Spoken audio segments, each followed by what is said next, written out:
কিন্তু ভাই দাদা না পাও আমি কোনোদিনে পিতৃর মরম সে পিতৃ করে মাথো সে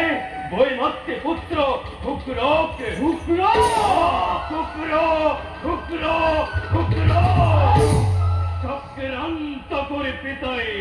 হুকরকে অসমর উত্তরাধিকারী পাঠায়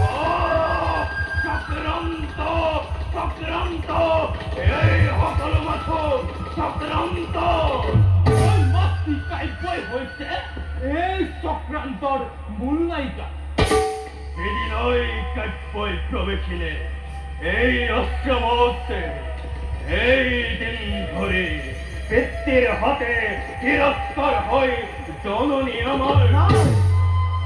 আরো এনে তিরস্কার পাবে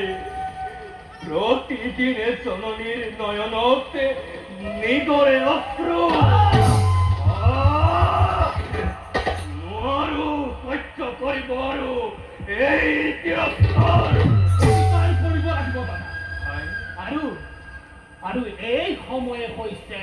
প্ৰতিকাৰ লোৱাৰ উচিত সময় কাৰণ পিতাজী তপস্যাৰত দাদা বুঝিছো মই তোমাৰ উদ্দেশ্য পিতাৰ উপস্থিতিতে আমি নোৱাৰো বৈমাত্ৰেৰ অহিত সাধিব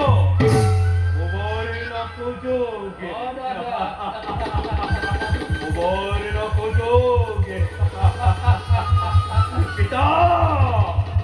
এইবাৰ তোমাৰ চক্ৰান্ত মুখে মোৰ কৰিবই